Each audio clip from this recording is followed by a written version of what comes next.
ನೋಡಿ ಸೋಷಿಯಲ್ ಮೀಡಿಯಾವನ್ನು ನಾವೇನಾದರೂ ಓಪನ್ ಮಾಡಿದ್ರೆ ಒಂದಷ್ಟು ಡಿಫ್ರೆಂಟ್ ಆಗಿರುವಂತಹ ಫೋಟೋಸ್ಗಳನ್ನು ಗಮನಿಸ್ತೀವಿ ಇತ್ತೀಚೆಗಂತೂ. ಅವೆಲ್ಲವೂ ಕೂಡ ಗಿಬ್ಲಿ ಎಫೆಕ್ಟ್. ಆ ಟ್ರೆಂಡ್ ಸಿಕ್ಕಾಪಟ್ಟೆ ವೈರಲ್ ಆಗ್ತಾ ಇದೆ ಸೋಷಿಯಲ್ ಮೀಡಿಯಾದಲ್ಲಿ. ಗಿಬ್ಲಿ ಫೋಟೋಸ್ ಟ್ರೆಂಡ್. ಗಿಬ್ಲಿ ಫೋಟೋ ಪ್ರಿಯರೇ ಬಹಳ ಎಚ್ಚರವಾಗಿರಬೇಕು. ಹೊಸ ಟ್ರೆಂಡು ಹ್ಯಾಕರ್ಸ್ಗಳಿಗೆ ಮೃಷ್ಟಾನ್ನ ಭೋಜನ. ಪ್ರತಿಯೊಬ್ಬರು ಕೂಡ ಆ ಟ್ರೆಂಡನ್ನು ಯೂಸ್ ಮಾಡಿಕೊಂಡು ತಮ್ಮ ಫೋಟೋಸ್ಗಳನ್ನು ಡಿಫ್ರೆಂಟ್ ಆಗಿ ಅಪ್ಲೋಡ್ ಮಾಡ್ತಾ ಇದ್ದಾರೆ. ಫೇಸ್ಬುಕ್ ಇರಬಹುದು, ಇನ್ಸ್ಟಾಗ್ರಾಮ್ನಲ್ಲಿ. ಗಿಬ್ಲಿ ಟ್ರೆಂಡ್ನಿಂದ ಮೊಬೈಲ್ ಡೇಟಾ ಸೋರಿಕೆಯಾಗುವ ಸಾಧ್ಯತೆ ಇದೆ. ಬಹಳ ಹುಷಾರಾಗಿ ಹ್ಯಾಂಡಲ್ ಮಾಡಿ. ಹಾಗೆ ವೈಯಕ್ತಿಕ ಫೋಟೋಸು ಸೈಬರ್ ಕಳ್ಳರ ಕೈ ಸೇರುವಂತಹ ಸಾಧ್ಯತೆಗಳು ಕೂಡ ಇದೆ. ಫೋಟೋವನ್ನು ಬಳಸಿ ಮಾರ್ಫಿಂಗ್ ಅಥವಾ ಅಕೌಂಟ್ ಕೂಡ ಹ್ಯಾಕ್ ಆಗಬಹುದು. ನಿಮ್ಮ ಫೋಟೋ ಅನಾಮಿಕನ ಸರ್ವರ್ನಲ್ಲಿ ಸೇವ್ ಆಗ್ತಾ ಇದೆ. ಬಹಳ ಹುಷಾರಾಗಿ ಹ್ಯಾಂಡಲ್ ಮಾಡಬೇಕು. ಇದರಿಂದ ಫೋಟೋಗಳು ಮಿಸ್ಯೂಸ್ ಆಗುವಂತಹ ಸಾಧ್ಯತೆಗಳು ಕೂಡ ಇದೆ.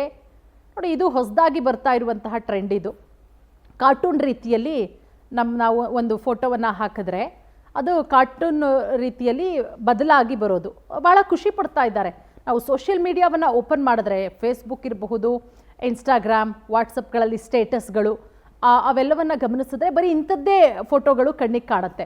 ಬಹಳ ಕ್ಯೂರಿಯಾಸಿಟಿ ಪ್ರತಿಯೊಬ್ಬರಿಗೂ ಕೂಡ. ಅರೆ, ಬೇರೆಯವ್ರು ಮಾಡ್ಕೊಂಡಿದ್ದಾರಲ್ಲ, ನನ್ನ ಫೋಟೋನು ಒಂದು ಮಾಡೋಣ ಅಂದ್ಕೊಂಡು ಆ್ಯಪ್ನ ಡೌನ್ಲೋಡ್ ಮಾಡ್ಕೊಂಡು ಮಾಡ್ತಿರ್ತಾರೆ. ಬಟ್ ಬಹಳ ಹುಷಾರಾಗಿರಬೇಕು. ಸಾಕಷ್ಟು ಸಮಸ್ಯೆಗಳಾಗ್ತಾ ಇದೆ. ಫೋಟೋ ಅಪ್ಲೋಡ್ ಮಾಡಿದ ಮೇಲೆ ನಿಮಗೆ ಯಾವುದೇ ರೀತಿ ಹಕ್ಕಿರಲ್ಲ. ಅದರ ಜೊತೆಗೆ ನಿಮ್ಮ ಕೆಲವೊಂದಿಷ್ಟು ಖಾಸಗಿ ಫೋಟೋಗಳು ಸೇವ್ ಆಗಿರುತ್ತಲ್ಲ, ಅದೆಲ್ಲವೂ ಕೂಡ ಹ್ಯಾಕರ್ಗಳ ಕೈಗೆ ಸೇರುವಂತಹ ಸಾಧ್ಯತೆಗಳು ಕೂಡ ಇದೆ. ಫೋಟೋಗಳನ್ನು ಬೇರೆ ಬೇರೆ ದುರುದ್ದೇಶಗಳಿಗೂ ಕೂಡ ಬಳಸ್ಕೊಳ್ಬಹುದು. ಹಾಗೆ ನಿಮ್ಮ ಖಾಸಗಿ ಮಾಹಿತಿ ಕೂಡ ಸುರಕ್ಷಿತವಾಗಿರೋದಿಲ್ಲ. ನಿಮ್ಮ ಫೋಟೋಗಳನ್ನು ತಪ್ಪು ಉದ್ದೇಶಕ್ಕೆ ಬಳಸ್ಕೊಳ್ಬಹುದು. ಮತ್ತು ನಿಮ್ಮ ಅಕೌಂಟ್ ಕೂಡ ಹ್ಯಾಕ್ ಮಾಡುವಂತಹ ಸಾಧ್ಯತೆಗಳು ಕೂಡ ಇದೆ. ಹಾಗಾಗಿ ಈ ರೀತಿ ಕಾರ್ಟೂನ್ ರೀತಿಯಲ್ಲಿ ನಿಮ್ಮ ಫೋಟೋವನ್ನು ಬದಲಾವಣೆ ಮಾಡೋದಕ್ಕಿಂತ ಮುಂಚೆ ಯೋಚನೆ ಮಾಡೋದು ಬಹಳಷ್ಟು ಒಳ್ಳೆಯದು. ಹೊಸ ಹಲ್ಚಲ್ಗಳನ್ನ ಮೂಡಿಸುತ್ತೆ. ಹಾಗೇನೆ ನಿಮ್ಮ ಸೆನ್ಸಿಟಿವ್ ಡೇಟಾಗಳನ್ನ ತಗೊಳ್ತಾರೆ. ಯಾಕೆಂದ್ರೆ ನಿಮ್ಗೆ ಗೊತ್ತಿರ್ಬೋದು, ಆರ್ಟಿಫಿಷಿಯಲ್ ಇಂಟೆಲಿಜೆನ್ಸ್ ಅಲ್ಲಿ ನಿಮ್ಮ ಪಿಕ್ಚರ್ ಇದ್ರೆ ವಿಡಿಯೋನ ಕ್ರಿಯೇಟ್ ಮಾಡ್ಬಿಡ್ತಾರೆ ಅವರು.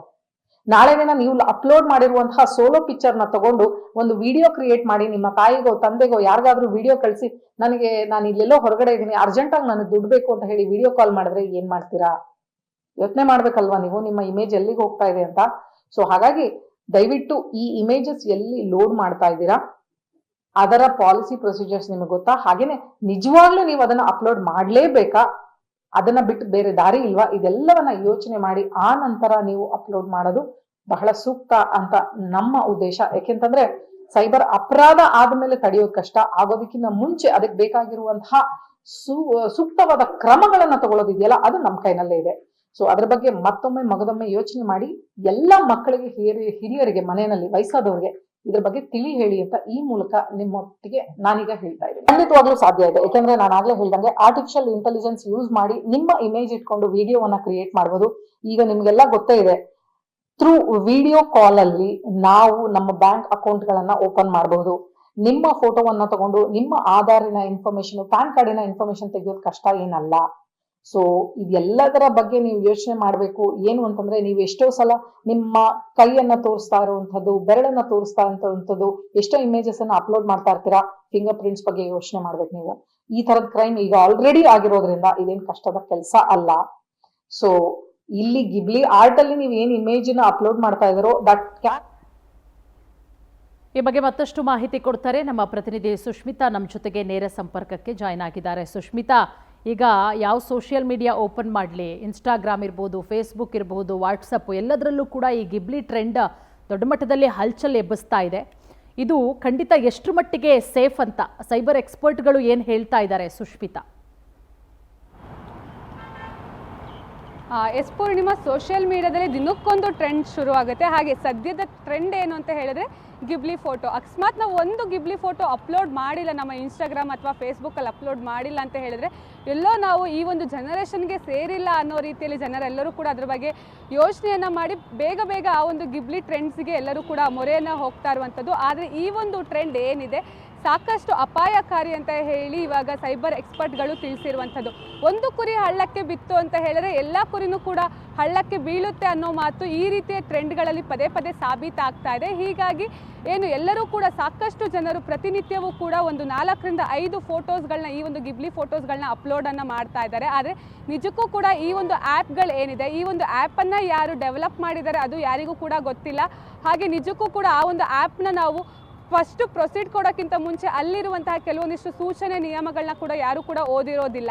ಸೊ ಎಲ್ಲರೂ ಕೂಡ ಟ್ರೆಂಡ್ ನಾವು ಮಾಡಬೇಕು ಅಂತ ಹೇಳಿ ಎಲ್ಲರೂ ಕೂಡ ಫೋಟೋಸ್ನ ಅಪ್ಲೋಡ್ ಮಾಡ್ತಾ ಇದ್ದಾರೆ. ಆದರೆ ಒಮ್ಮೆ ನಾವು ಫೋಟೋಸ್ನ ಅಪ್ಲೋಡ್ ಮಾಡಿದ ತಕ್ಷಣ ಯಾವುದೇ ರೀತಿ ನಮ್ಮ ಒರಿಜಿನಲ್ ಫೋಟೋಸ್ಗಳು ನಮಗೆ ವಾಪಸ್ ಸಿಗೋದಿಲ್ಲ.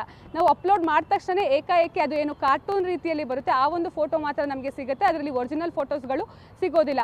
ಹಾಗಾದರೆ ಈ ಒಂದು ಒರಿಜಿನಲ್ ಫೋಟೋಸ್ಗಳು ಎಲ್ಲಿ ಹೋಗಿ ಸೇವ್ ಆಗ್ತಿದೆ ಅನ್ನೋದು ಕೂಡ ಒಂದು ಕ್ವೆಶ್ಚನ್ ಮಾರ್ಕ್ ಆಗಿರುವಂಥದ್ದು. ಹಾಗೆ ಸೈಬರ್ ಎಕ್ಸ್ಪರ್ಟ್ಗಳು ಕೂಡ ಇದ್ರ ಬಗ್ಗೆ ಆತಂಕವನ್ನು ವ್ಯಕ್ತಪಡಿಸ್ತಾ ಇದ್ದಾರೆ. ಯಾಕಂತ ಹೇಳಿದ್ರೆ ಕಳೆದ ಬಾರಿ ನಾವು ನೋಡ್ದಂಗೆ ಡೀಪ್ ಫೇಕ್ ಆ್ಯಪ್ ಏನಿತ್ತು ಆ ಒಂದು ಆ್ಯಪ್ಗಳು ಕೂಡ ಸಾಕಷ್ಟು ಅಂದರೆ ಹೆಣ್ಮಕ್ಳ ಫೋಟೋಗಳನ್ನ ಅಶ್ಲೀಲವಾಗಿ ತೋರಿಸಲಿಕ್ಕೆ ಅದನ್ನು ಬಳಸ್ಕೊಳ್ತಾ ಇದ್ರು. ಅದೇ ರೀತಿಯಲ್ಲಿ ಈ ರೀತಿಯ ಫೋಟೋಸ್ಗಳನ್ನ ನಾವು ಅಪ್ಲೋಡ್ ಮಾಡಿದ್ರೆ ಅದೇ ಅಂದರೆ ಅಶ್ಲೀಲವಾಗಿ ಬಳಸ್ಕೊಳ್ಳುವಂತಹ ಚಾನ್ಸಸ್ ಕೂಡ ಇರುತ್ತೆ. ಪ್ರಮುಖವಾಗಿ ಏನು ಅಂತ ಹೇಳಿದ್ರೆ ಈಸಿಯಾಗಿ ಹ್ಯಾಕರ್ಸ್ಗಳಿಗೆ ನಮ್ಮ ಮೊಬೈಲ್ನಲ್ಲಿರುವಂತಹ ಡೇಟಾಗಳು ಕೂಡ ಸಿಗುತ್ತೆ. ಅಂದರೆ ಫೋಟೋಸ್ಗಳು ಕೇವಲ ನಾವು ಅಪ್ಲೋಡ್ ಮಾಡಿಬಿಡ್ತೀವಿ, 1-2 ಫೋಟೋಗಳು ಅಪ್ಲೋಡ್ ಮಾಡಿಬಿಡ್ತೀವಿ, ನಮಗೆ ಬೇಕಾಗಿರೋ ಫೋಟೋಗಳನ್ನ ಅಪ್ಲೋಡ್ ಮಾಡ್ತೀವಿ, ಯಾವುದೇ ರೀತಿ ತೊಂದರೆ ಆಗಲ್ಲ ಅಂತ ಅಂದ್ಕೊಂಡಿದ್ರೆ ನಿಜಕ್ಕೂ ಕೂಡ ಅದು ತಪ್ಪು. ಯಾಕಂತ ಹೇಳಿದ್ರೆ ಇಡೀ ಗ್ಯಾಲರಿಯಲ್ಲಿರುವಂತಹ ನಾವು ಫೋಟೋ ಸರ್ಚ್ ಮಾಡುವಂತಹ ಟೈಮಲ್ಲೂ ಕೂಡ ಸಾಕಷ್ಟು ಫೋಟೋಗಳು ಅಲ್ಲಿ ಬಂದು ಹೋಗುತ್ತೆ. ಸೊ ಆ ಒಂದು ಸಮಯದಲ್ಲಿ ಖಾಸಗಿ ಫೋಟೋಗಳು ಇದ್ರೂ ಕೂಡ ಸಾಕಷ್ಟು ಅದು ಅಪಾಯಕಾರಿಗಳಾಗುತ್ತೆ. ಯಾಕಂತ ಹೇಳಿದ್ರೆ ಹ್ಯಾಕರ್ಸ್ ಅದನ್ನ ಮಿಸ್ಯೂಸ್ ಮಾಡ್ಕೊಳ್ಳುವಂತಹ ಚಾನ್ಸಸ್ ಕೂಡ ಇರುತ್ತೆ. ಅದ್ರ ಜೊತೆಗೆ ಏನು ಅಂತ ಹೇಳಿದ್ರೆ ಇವಾಗ ಅಂದರೆ ಫೇಕ್ ಅಕೌಂಟ್ ಮಾಡಲಿಕ್ಕೂ ಕೂಡ ಈ ರೀತಿಯ ಫೋಟೋಗಳನ್ನ ಯೂಸ್ ಮಾಡ್ಕೊಳ್ಳುವಂತಹ ಚಾನ್ಸಸ್ ಇದೆ ಅಂತ ಹೇಳಿ